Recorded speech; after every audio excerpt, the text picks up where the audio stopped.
Well, here we go. This is take two today. I released a video somebody might have accidentally ran into that didn't work. But hey, we live and we learn. The audio for some reason was going in and out. Now I hope it's not going to keep doing that on this one, but we'll have to see how it works out. You never know. Welcome, guys. Welcome back to the Homeless Surfer channel. Dusty Wade here at your disposal. I wanted to say thank you for those of you that have been checking out my shop. Been working hard at it last couple days. I got 9 books downloaded. I've got the Bible, Jane Gray's Journey Through the Bible downloaded on there now. So there's some great options for you to support the channel. Remember, that's what we're doing is is creating these Jane Gray adventure books, and they're looking cool. And I've got a couple others on there that I think you'll like. Some a free download. Basically, I'm going to put it on this channel too, but it's a free download of Internet Safety with Jane Gray and Grandpa. So anyway, check it out. I'd love for you to see it. Got a few comments, so I wanted to kind of go through real quick. Somebody's mentioning you don't look homeless for my situation here at this apartment that I'm in.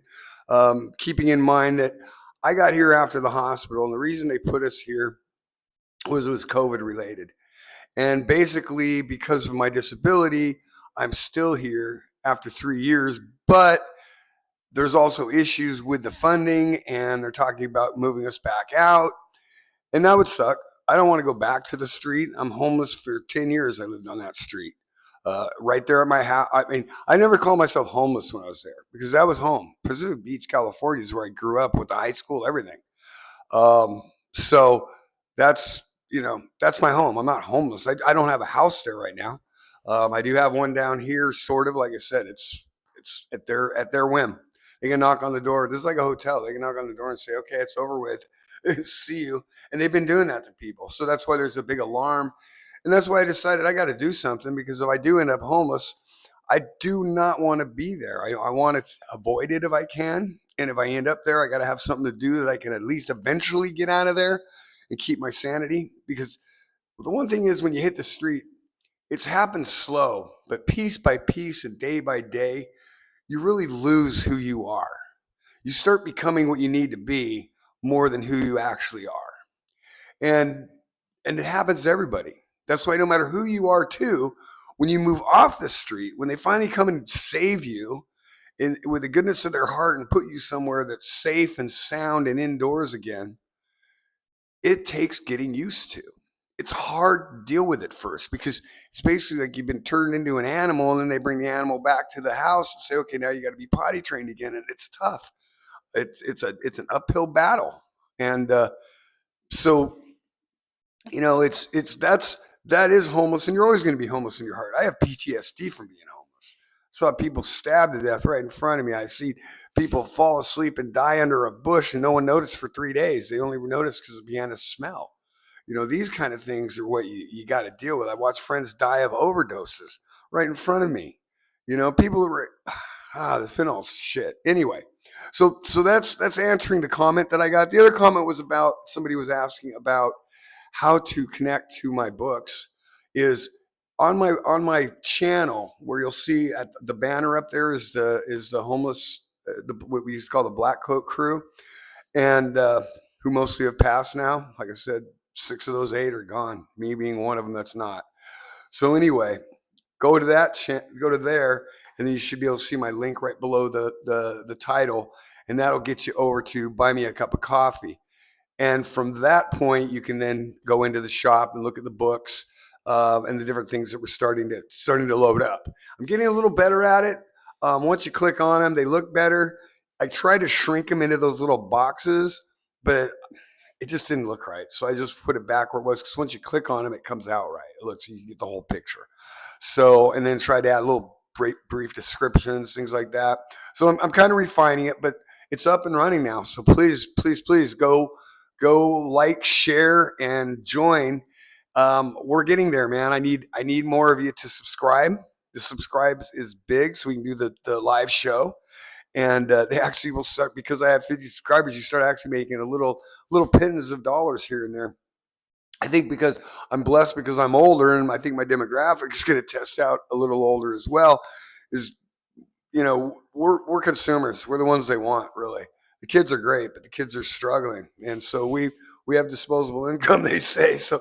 Cool, man. So the people that watch me are more likely to buy something. I guess I don't know, but it's not a bad thing. So let's get to that 50. And check out the books.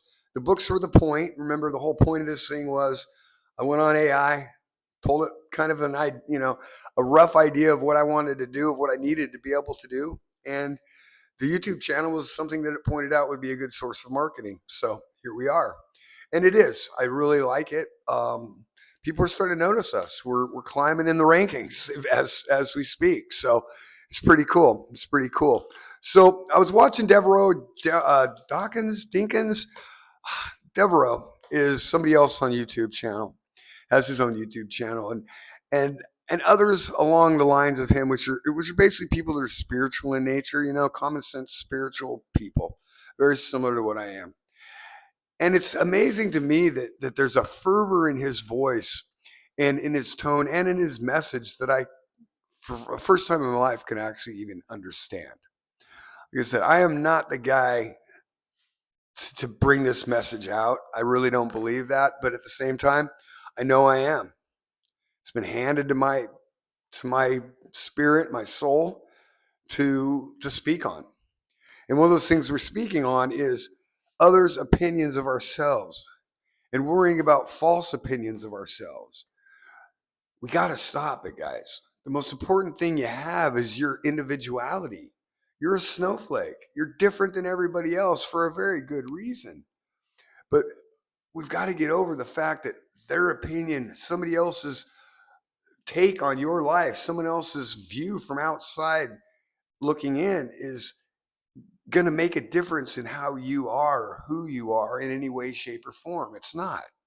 It's not. And we can get past that point. And what I'm hearing is a fervor coming from for the messengers that are being sent here to tell. They're everywhere.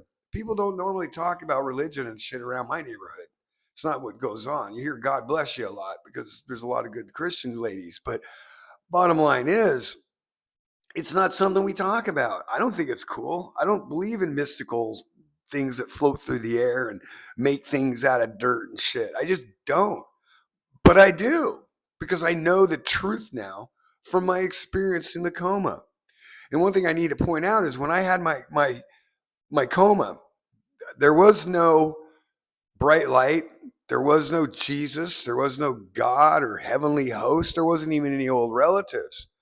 I was where I was supposed to be, seeing what I was supposed to be through the eyes and lenses that I was supposed to see through.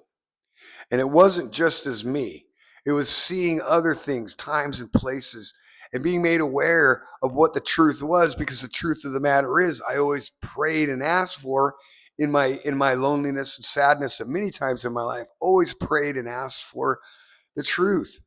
Is there a God? Is this real? Is what's going on? Because everything I'm deciding is based on either A or B. And four times, like I've said, four times in my life, those prayers have been answered. I always feel like Bruce Almighty, driving down the road, mad at Jennifer Aniston, screaming, God, show me a sign. And there's a sign in front of him, stop. God, show me a sign. There's another sign of him that says detour. And he's just not seeing the signs because he won't allow himself to. And it's so easy to do that. It's so much easier just not to allow yourself, because the divinity within us can make us uncomfortable, because the crap that we've put into our brains that have been fed into our CPU systems here are just garbage, and we got to get rid of them. We got to clean our systems out. And the only way you're going to do that is to sit down and talk to the creator. Let him know you care. Let him know you're interested in finding out. That's all. All you got to do is that. You don't have to worship and weep and cry and any of that. That's not where you need to be. Where you need to be is just, hey, what's going on with this thing? I could really honestly use your help in finding to figure this out. He'll give it to you, and it's free. You don't have to pay anyone in a plate to have them tell you what God's going to say.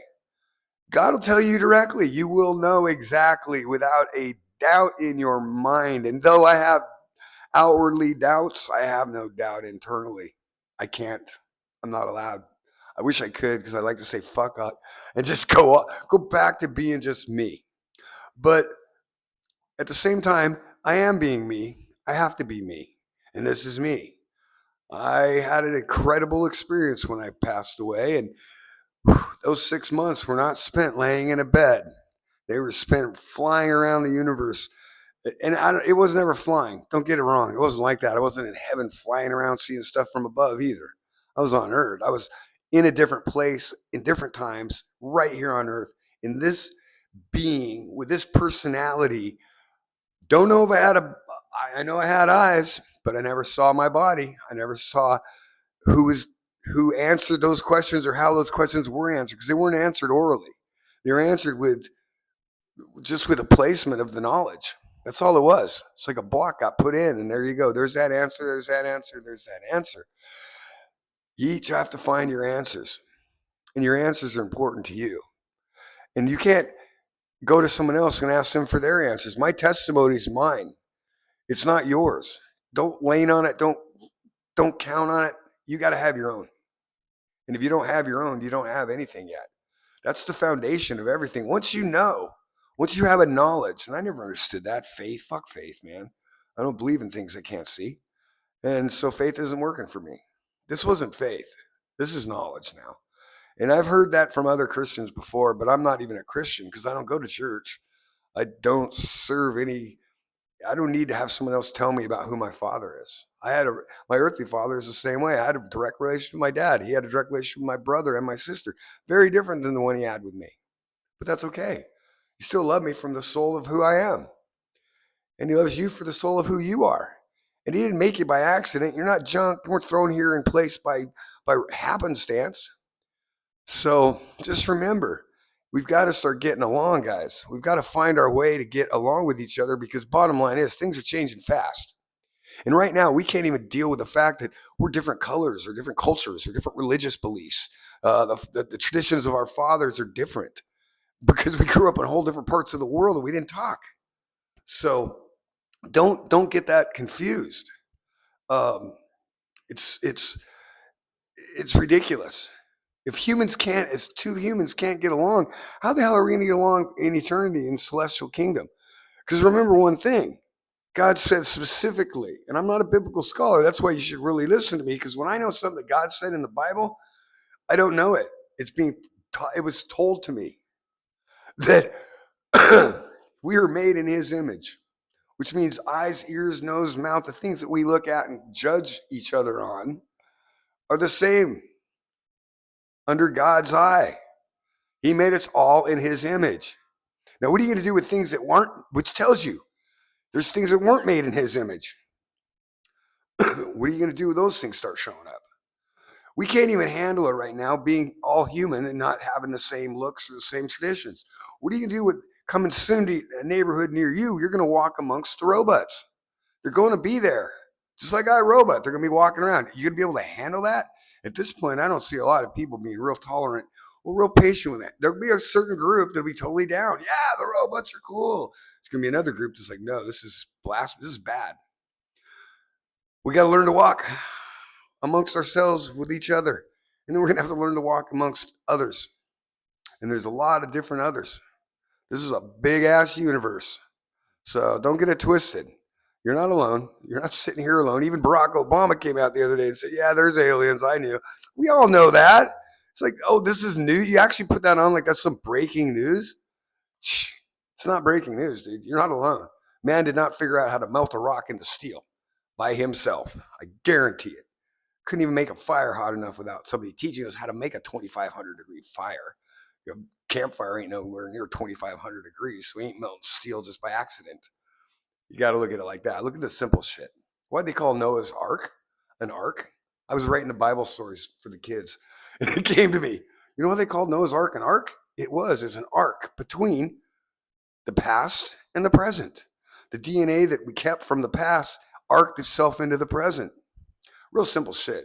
The wording is what you got to watch. It's so simple. It really is. Be ye as unto a child. Just know the word. That's all you need to know. The word. I am the word. The word is in me. So it's pretty real. Anyway, um, man, we're rolling with this stuff as far as getting the business rolling. I'm seeing some orders. We're starting to see some really exciting things happen, and I couldn't be happier. We need to. I'm using this again to show that you're not down just because we're getting older, getting past. There's things we can do better than what the kids can do because this isn't about your physical attributes anymore. This is about your mental and your capability of teaching. The fact that we've been parents, most of us, gives us an insight into AI because basically an AI bot is something you're training. You're training and working with it, correcting it and growing it. And it grows with you. And then it starts doing what you would expect a good child to do, kind of predict and know what you want to have happen. Knows what the lawn mowing, knows that you want the lawn mowed on Saturday morning and just does it. No problem. So this is what this AI thing is going to give us, and it is. It also is going to give us the gig economy. Because again, and I can't express this enough, the community of this thing is what makes it so magical. Okay? Not the tasks, not the art that it creates, any of that. It's the community that brings together. We can have a community of 1,000 people spread across the entire world and all be right here together. It's amazing. Time travel, all that is real. We're moving it right now. We're on it right now. You're in eternity. Don't forget that.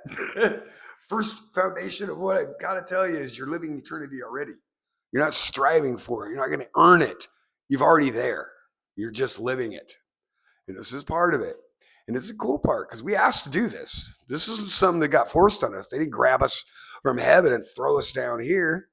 No. There was a whole bunch of stuff, and as you get to know me, I'll explain that more to you, and it'll make more sense to you. You'll be able to take it in and go, yeah, that has a hint of the truth to it. I can see that. But right now, no, we gotta get to know each other, and we're learning to. Remember to subscribe, like, and share. I always forget to do that. I keep forgetting to do that. Like I said, this is page 2. I did the other one, no sound. Dang it. Hopefully, this one is getting sound. But I did the same on the other one as I did on this one, and so hopefully it'll work. Um,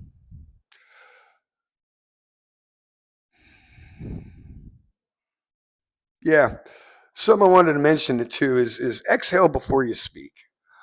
Something that I really gathered in the other day, just listening, always listening before you speak. It calms you. It's such a calming thing inside. There's truth in all things. And in certain cultures, breathing and the exercise of breathing is one of the most important aspects of life, of peace, of finding peace. I can say this, just from me messing around with it lately, it is. If you breathe before you speak, it calms you. And then you can get away from some of the emotion because it just calms. It's calming. Deep breathing is good, but specifically when you're communicating, take a second, breathe, and listen, and then communicate, and then breathe. If you continue to do that, you're going to be better off at communicating. And you can get some of this emotion out of it because the emotion is something we have to learn to tame. It's like a beautiful horse that we just got from the wilderness, but we're going to tame it to be our horse, teach it to work with us and be our friend. We've got to do the same thing. We've got to teach and grow and learn. So, breathe, communicate. It's important. Don't be angry. There's nothing to be angry about. There's nothing to hate your neighbor about unless you choose to find hate easier to access than love. And it is. It always is. And the problem with love, everybody that's ever brought this message to us, we typically kill them. You can go all the way back to every great person that came along just about got killed, from Abraham Lincoln to freaking Martin Luther King, John F. Kennedy. It just goes on and on. John Lennon, Jesus Christ. We just kill them. So let's stop being that and start being more. Start quit caring about the differences and start living and loving the things that we're the same in. And remember that though we need to interact with what we share in common as far as humans, we still need to make sure that we love ourselves. Do you have self-respect? Because you can't give your neighbor respect if you respect not yourself. So looking at that as kind of today's lesson, let's say, I'll go over more and more about this coma thing because I think people are kind of interested in it a little bit from my comments, from the other comments that I'm getting. And I love you. You can write anything in the comments you want. I already found people like some people are just negative, and that's cool. You can take it. God, I'll take all the blame for everything wrong in your life. It's all my fault. I'm sure. I don't even know you. I don't even know what's wrong with your life. But hey, I'll take it on my shoulders. Okay. If it frees you up to go find yourself and be happy in this life and pursue your best interests, your well-being, your eternity, because if you're in any way believe in a God, you know damn well you're the only one that's going to be judged for this thing. So don't worry about what I'm doing. Worry about what you do. And if you don't believe in a God, still you want to do the best by yourself. Hell, I don't think anybody wakes up and goes, I hope I feel shitty today. So let's get over it. Let's move on past it. Worry about how you feel about yourself and how you're going to learn how to feel about yourself when you talk to the main boss, man. And he's there. There's a lot of noise and you have to actually work for it. You have to find silence. You have to find peace. You have to take the time to actually listen, feel, and gather. Saying a prayer and talking to your God is not a 4-minute thing. What I'm talking about is where you go down. When I did it, I went down to the beach, kneeled down at 3 in the morning, and stayed there till about 7 a.m. People started walking by talking, and that's when I came out of the trance that I was in. But it was a long, detailed prayer with a lot of more listening than talking. So I love you guys. Hang loose.